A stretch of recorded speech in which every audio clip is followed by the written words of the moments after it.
Hello students, তোমরা দেখছো তোমাদের প্রিয় YouTube channel institute of school mathematics.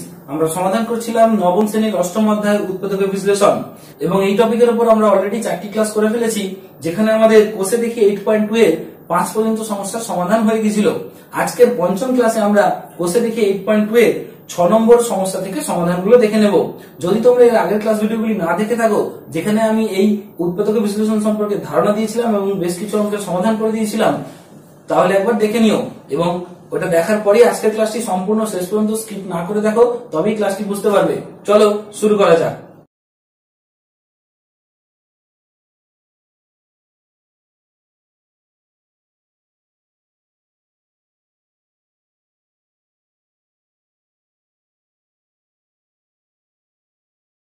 প্রথম প্রশ্ন 6 নম্বর প্রশ্ন আছে, দেখো p to the power 4 minus 11 p square q square plus q to the power 4, এইটাকে আমাদের উৎপাদক বিশ্লেষণ করতে হবে। এবং আমি তোমাদেরকে আগের ক্লাসে বলেছিলাম, যদি না দেখে থাকো ডেসক্রিপশন বক্স থেকে লিংক নিয়ে দেখে নাও। কি বলেছিলাম না, যখনই আমরা ওই কোন এক্সপ্রেশনের মধ্যে ইভেন নাম্বার পাওয়ারে দেখতে পাবো, মানে 2, 4, 6, 8 এই সমস্ত সংখ্যাগুলোকে ঘাতে দেখতে পাবো, তখনই আমরা স্কোয়ারের ফর্মুলার দিকে অ্যাপ্রোচ করব। এবং এইটাতে দেখো উপরের ঘাতগুলোয় 4 আছে, 2 আছে, 2 আছে, 4 আছে, তার মানে অবভিয়াসলি আমাদেরকে স্কোয়ার নাম্বারের দিকে অ্যাপ্রোচ করতে হবে। সো আমরা কিভাবে করছি দেখো, এই যে 4টা দেখতে পাচ্ছি, এটাকে এইভাবে লিখবো p স্কয়ার তার হোল স্কয়ার, এগুলো খুব স্ট্যান্ডার্ড জিনিস। আচ্ছা, এই একটা 4 দেখতে পাচ্ছি, এটাকে আমরা লিখবো q স্কয়ার তার হোল স্কয়ার। এখন যেই আমরা p স্কয়ার আর q স্কয়ার পেলাম, মানে এই যে এই উপরের হোল স্কয়ার গুলো বাদ দিলে, তার মানে আমরা এটাকে ভাবতে পারি অনেকটা ওই a প্লাস b এর হোল স্কয়ারের a স্কয়ার প্লাস b স্কয়ারটা পেয়ে গেছি। তাহলে বাকি রয়েছে প্লাস 2ab অথবা মাইনাস 2ab। তাহলে আমরা এর ভিতরটা পূরণ করার চেষ্টা করব, হয় প্লাস 2ab দিয়ে অথবা মাইনাস 2ab দিয়ে। তো সবার প্রথমে আমরা প্লাস 2ab দিয়ে চেষ্টা করি। সো দেখো এর মাঝে আমরা লিখতে পারি, যদি এটাকে ফর্মুলা করতে চাই, প্লাস 2a মানে p স্কয়ার আর b মানে হচ্ছে q স্কয়ার, এটা লিখে ফেললাম। তাহলে আমাদের কি পড়ে থাকলো দেখো, এটা দিয়ে দিল, এটা দিয়ে দিল, এটা দেওয়ার কথা।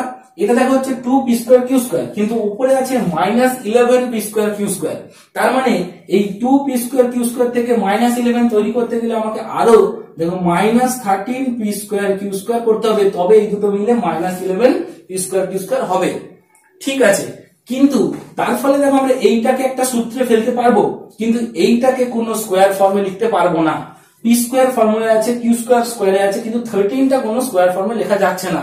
সো আমরা এই যে অ্যাডজাস্টমেন্টটা করেছি, এটা ভুল হয়েছে। এবার কি করব, ঠিক করব। কি করে ঠিক করব? ভুল করেই ঠিক করব। তাহলে প্রথমবার এখানে প্লাস অ্যাডজাস্ট করেছি, এবারে মাইনাস অ্যাডজাস্ট করে দেখি। তাহলে আমরা কি করলাম, এই অ্যাডজাস্টমেন্টটা এটা মাইনাস করে দিলাম। তাহলে এটা দিল, এটা দিল, এটা থেকে এটা আসা উচিত।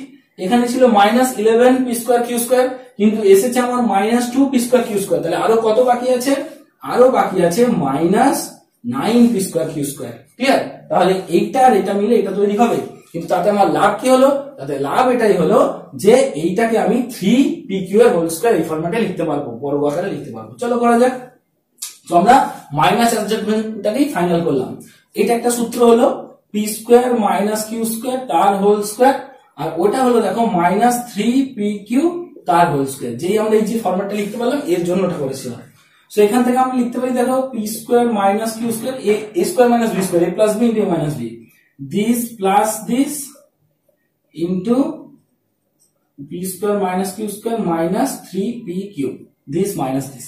তো এটাকে আমরা একটু সাজিয়ে দিয়ে অ্যানসার করতে পারি। দেখো কি করছি, এটা p square plus 3pq minus q square, এটা কোনো সূত্র হচ্ছে না, সো এরকমই থাকবে। আর এই দিকটাও লক্ষ্য করো, p square minus 3pq minus q square, এটাও কোনো সূত্র হচ্ছে না, সো এরকমই থাকছে। তো এই হয়ে গেল আমাদের কমপ্লিট ফ্যাক্টরাইজেশন 6 নম্বর প্রশ্নে। চলে এসো 7 নম্বর। 7 নম্বরটা আমরা ওই অ্যাপ্রোচে করব। লক্ষ্য করো কি কি আছে, a square plus b square minus c square minus 2ab। Square দেখতে পাচ্ছি, তাহলে স্কয়ারের ফর্মুলার দিকে এগোবো। দেখো আমরা দেখতে পাচ্ছি a স্কয়ার আছে, কোনো সমস্যা নেই। 2ab আছে না, এটাকে আগে লিখে ফেলো, মাইনাস 2ab টা লিখে নিলাম। তাহলে ab আছে মানে একটা স্কয়ার দরকার, একটা b স্কয়ার দরকার। তাহলে এর পাশে স্কয়ার লিখলাম, এর পাশে b স্কয়ার লিখলাম। দেখো এটা ফর্মুলা হয়ে গেল। পরে রইল কি দেখো, মাইনাস c স্কয়ার। স্বাধীনতা বুঝতে পেরেছো? দেখো এবার আমরা এই যে সূত্র a মাইনাস b তার whole square minus c square, এদের আবার সূত্র a square minus b square, that is this plus c into this minus c। এই হয়ে গেল আমাদের কমপ্লিট অ্যানসার। একদম 2 ডিগ্রি দেখো 1 ডিগ্রি করে ফ্যাক্টরাইজেশন হয়ে গেছে। চলো 8 নম্বর অঙ্ক। 8 নম্বর অঙ্কটা দেখতে পাচ্ছি আমরা এমন ভাবে ওটাকে লেখা আছে, কোন স্কয়ার আমরা খুঁজে পাচ্ছি না, ঠিক কি না?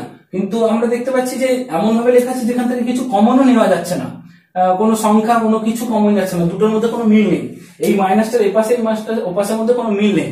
তাহলে আমরা এক কাজ করি, আগে আমরা ওটাকে চেনা ফরম্যাট আনার চেষ্টা করি, তারপরে কি হয় দেখা যাবে। দেখো আমরা এই গুণগুলো করে ফেলি। গুণ করছি কি করে, দেখো এটা 9a² plus 6ac minus 4b² minus 4bc। দেখো বুঝতে পারলে, এইটা দ্বিগুণ ওটা দ্বিগুণ করলাম। এর ফলে আমরা দেখো কিছু স্কোয়ার দেখতে পেলাম, তাহলে আমরা স্কোয়ারের ফর্মুলার দিকে অ্যাপ্রোচ করি। চলো এটাকে আমরা লিখতে পারি দেখো 3a তার হোল স্কোয়ার, সমস্যা নেই। আচ্ছা এইটাকে আমরা লিখতে পারি দেখো মাইনাস 2b তার হোল স্কোয়ার, সমস্যা নেই। এখন কথা হচ্ছে আমাদের এইগুলোকে অ্যাডজাস্ট করতে হবে। আচ্ছা আমরা 6ac আছে না, দেখো এখানে লিখতে পারি আমরা, সবসময় জানবে যখনই আমার এইটা আছে যে 3a পেয়েছি তার স্কোয়ার করেছি, তার মানে আমাকে 2ab ফর্মেটে আনতে হবে। সো দেখো আমরা আনছি 2, এটা লিখে দিলাম 2, এটা লিখে দিলাম। এবার দেখো এটা কত হয়েছে আমাদের 6a, 6 এর এসে গেছে, সিটা আসেনি, তাহলে এখানে একটা সি লিখে দিই, তাহলে এটা পুরো মিলে 6ac হয়ে যাবে। এবার দেখো আমাদের তাহলে হলো a² প্লাস 2ab হলো, কিন্তু b² নেই, তাহলে আমরা একটা c² লিখি প্লাস c² অ্যাডজাস্ট করেছি, কিন্তু এক্সট্রা করেছি, প্লাস c² এক্সট্রা করেছি মানে আমাদেরকে একটা মাইনাস c² করে দিতে হবে, তবেই তো এটা অ্যাডজাস্ট হবে, ঠিক আছে, কারণ c² ছিল না। আর দেখো এইটার জন্য মাইনাস 2b আছে লিখে দিলাম, আর এখান থেকে এর জন্য একটা c লিখলাম, তাহলে এইটা গুণ করে দেখো তো মাইনাস 4bc হয় কিনা, হয়ে গেল। তাহলে আমরা এবার কি করছি দেখো, এই তিনটে একটা সূত্র 3a প্লাস c তার হোল স্কোয়ার, আর ওইগুলো থেকে যদি একটা মাইনাস কমন নিই কি দেখতে হচ্ছে দেখো তো 2b² plus 2 into 2b into c plus c², বুঝতে পারলে। দেখো এটা আবার একটা সূত্র, তাহলে এটা কি হচ্ছে 3a প্লাস c তার whole square minus 2b plus c তার হোল স্কোয়ার। তাহলে এটা আমরা আবার ফর্মুলা ইউজ করতে পারবো, কি হবে 3a plus c plus 2b plus c, আর এটা হবে 3a plus c minus 2b minus c। দেখো মাইনাস দিয়ে গুণ করলে দুটোতেই মাইনাস হয়। এবার আমরা সলভ করি, এটা সলভ করলে হচ্ছে 3a plus 2b plus 2c, আর ওটা দেখো সিটা কেটে যাচ্ছে 3a মাইনাস 2b। সো এটা হলো এর কমপ্লিট ফ্যাক্টরাইজেশন। এবং তোমাদেরকে কি করতে হবে, একটা জায়গা খুব খেয়াল রাখতে হবে, এই জায়গায় অ্যাডজাস্টমেন্টটা, এইটা দেখে এটাকে এনেছি, আর এই দুটোকে দেখে ওটাকে এনেছি মাইনাস স্কোয়ার, তাহলে দেখো দুটো অ্যাডজাস্ট হয়ে গিয়ে সমস্ত কিছু মিলে গেল। তো এবার চলে আসবো আমরা এর পরবর্তী অঙ্ক 9 আর 10। দেখে নাও 9 নম্বর সমস্যা। 9 নম্বরের এক্সপ্রেশনটা হলো a² minus 6ab plus 12bc minus 4c², এটা আমরা উৎপাদক বিশ্লেষণ করব। তো দেখো আমরা দেখতে পাচ্ছি এখানে স্কোয়ার আছে অনেক, সো স্কোয়ারের ফর্মুলার দিকে অ্যাপ্রোচ করছি। দেখো আমরা কিভাবে লিখতে পারি, আমরা এইটা দেখো a² করা আছে, a² রেখে দিলাম, এইটা 4c² আছে, তো সো আমরা এটাকে মাইনাস 2c তার হোল স্কোয়ার লিখে দিতে পারি, কোনো সমস্যা নেই। এখন দেখো আমরা এইগুলো দেখে অ্যাডজাস্ট করবো, এই যে 6ab আছে আর এখানে a² আছে, তাহলে এই a² এর সঙ্গে নিশ্চয়ই এই 6ab টার একটা কানেকশন হবে। সো আমরা দেখো এখানে মাইনাস আছে বলে মাইনাস দিলাম, একটা 2 লিখলাম, একটা a লিখলাম, এই যে ফর্মুলা অনুযায়ী a² আছে মানে মাইনাস 2ab। বিটা এবার কি দরকার, এমন দরকার যাতে এটা হয়। দেখো আমার মাইনাস 2a এসে গেছে, মাইনাস 2 আর a এসে গেছে, তাহলে b দরকার আর 3 দরকার, সো আমরা এখানে 3b লিখলাম। দেখো এইটা সলভ করলে কিন্তু এটা হবে, এবং যেহেতু a² মাইনাস 2ab লিখেছি তাহলে একটা b² থাকা উচিত, মানে প্লাস 3b² থাকা উচিত। এটা কিন্তু আবার দেখো উপরে নেই মানে এটা বেশি করেছি, তাহলে এটাকে আমাকে কি করতে হবে, কমাতে হবে। কি করে কমাবো, আমরা মাইনাস 3b হোল স্কোয়ার করে দেবো। দেখো এটা ছিল প্লাস, এটা মাইনাস, এটা কেটে যাবে, কমে গেল। আর দেখো এইটার সঙ্গে এটা এসে গেছে, তাহলে এই দুটো মিলে দেখো এটা হওয়া উচিত। আচ্ছা আমরা এখানে লিখছি, একটু সরিয়ে লিখছি, তোমরা বুঝতে পারবে। তবে আমরা মাইনাস 2c² এখানে রাখছি, দেখো এই দুটো মিলে এটা তৈরি করতে চাইছি। প্লাস ছিল প্লাস দিচ্ছি, 2 দিচ্ছি, এটা লিখছি, আর বিটা লিখছি, বিটা হচ্ছে তোমার 2c। দেখো এইগুলো মিলে 3 দুগুণে 6, 7 দুগুণে 12 bc মিলে গেল পুরো। তাহলে এবার আমরা কি করব, ফর্মুলা ইউজ করবো আর কমন নেব। এই তিনটে মিলে দেখো কি ফর্মুলা হচ্ছে, এই তিনটে মিলে হচ্ছে তোমার a মাইনাস 3b তার হোল স্কোয়ার, আর ওইগুলো থেকে যদি একটা মাইনাস কমন নিই তাহলে দেখতে হচ্ছে দেখো এরকম 3b² minus 2 into 3b into 2c plus 2c²। বুঝতে পারলে আমরা কিভাবে কমনটা নিলাম, এই প্রত্যেকটা থেকে মাইনাস নিলাম, এগুলোর সাইনগুলো পাল্টে গেল। সো এটা দেখতে হলো a minus 3b² minus 3b minus 2c², a² minus b² formula use করি, a plus b into a minus b মানে এটা মাইনাস দিয়ে গুণ হবে, এখানে মাইনাস সো এটা প্লাস 2c হয়ে গেল। দেখো কি হচ্ছে আমাদের, দেখতে পাচ্ছি যে এইখানে এইটা এটা কেটে যাচ্ছে, সো আমরা এটা পড়ে থাকলো a মাইনাস 2c, আর এখানে দেখো a minus 6b plus 2c। তো এই হয়ে গেল আমাদের কমপ্লিট ফ্যাক্টরাইজেশন। চলে 10 নম্বর অঙ্ক। 10 নম্বর অঙ্কটাও অনেকটা ওরকমই, দেখো সব আমি স্কোয়ার দেখতে পাচ্ছি, সো স্কোয়ারের ফর্মুলা দিকে অ্যাপ্রোচ করি। আচ্ছা, কিন্তু একটা খুব ভীষণ জিনিস হচ্ছে এখানে 3a স্কোয়ার আছে, তার মানে দেখো এটাকে কারোর বর্গাকারে লেখা যাচ্ছে না, এটা কিন্তু সমস্যা। ঠিক আছে, আমরা ওইটা বাদ দিয়ে বাকিটা চেষ্টা করি। এটা বাদ দিয়ে দেখো প্রথমে 4ab আছে, তো 4ab আর এখানে b স্কোয়ার, সো আমরা দেখো b স্কোয়ারটা আগে লিখলাম। b স্কোয়ারের জন্য দেখো একটা b নিয়ে নিচ্ছি, 2 নিয়ে নিচ্ছি, আর দেখো আমরা ওই যে 2ab হয় 2 নিয়ে নিয়েছি, b নিয়ে নিয়েছি। এটা তাহলে কত হবে যাতে এটা মিলে? এটা হতে হবে দেখো 2a, তাহলে তবে এটা গুণ করলে দেখো 4ab হবে। আচ্ছা, এখানে যেহেতু 2a নিয়েছি তাহলে এখানে আমার কি নেওয়া উচিত বলো তো?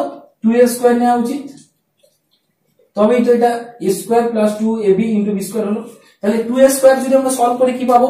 2a স্কোয়ার কে সলভ করলে পাবো 4a স্কোয়ার, কিন্তু ছিল বলে কত? 3a স্কোয়ার, তাহলে একটা বেশি হয়ে গেছে, সো আমরা একটা a স্কোয়ার মাইনাস করে দিই। বোঝা গেল? এইটা এটা সলভ করলে এটা চলে আসবে। এবার আমরা কি করবো? যেগুলো পড়েছিল সেগুলো লিখে দিই, minus 2ac minus c square. দেখো আমরা কি করছি, এই তিনটা একটা ফর্মুলা, সেটা হচ্ছে 2a প্লাস b তার হোল স্কোয়ার, ওখান থেকে মাইনাস কমন নিলে a square plus 2ac plus c square, এটা 2a প্লাস b তার whole square minus a plus c তার হোল স্কোয়ার, এটা ফর্মুলা। এটাকে আবার আমরা a square minus b square formula use করতে পারি, 2a plus b plus a plus c, আর এটা হচ্ছে 2a plus b minus a minus c, minus দিয়ে গুণ করলাম। দেখো সলভ করলে কি হচ্ছে? 3a plus b plus c, আর এটা হচ্ছে তোমার a plus b minus c। তো এই হয়ে গেল কমপ্লিট ফ্যাক্টরাইজেশন। তোমাদেরকে এই জায়গায় অ্যাডজাস্টমেন্ট গুলো একটু খেয়াল করতে হবে, একটু কনসিয়াসলি করতে হবে, তাহলেই হবে। আর তোমরা এই অঙ্কগুলো দেখে নেওয়ার পর নিচে বারবার অনুশীলন করো, 2-1 দিন পর পর ছাড়া ছাড়া, তাহলেই দেখবে এগুলো অভ্যাস হয়ে যাবে। তো আজকের ক্লাস আমরা এখানেই শেষ করছি। কোষে দেখি 8.2 এর 10 পর্যন্ত সমস্যা হয়ে গেল। পরবর্তী ক্লাসে আমরা কোষে দেখি 8.2 এর 11 থেকে সমাধানগুলো নিয়ে আসবো। আর যদি তোমাদের এই ক্লাস ভিডিও ভালো লেগে থাকে তো অবশ্যই তোমাদের YouTube channel institute of school mathematics K subscribe করে নিয়ে বেল আইকন সেট করে যাতে ক্লাস ভিডিও সংক্রান্ত লেটেস্ট নোটিফিকেশন সবার প্রথম পাও, এবং তোমার বন্ধুদের মধ্যে এই ভিডিও লিংকগুলি শেয়ার করো যাতে তারাও এই ভিডিওগুলি থেকে উপকৃত হয়। দেখা হচ্ছে পরের ক্লাসে।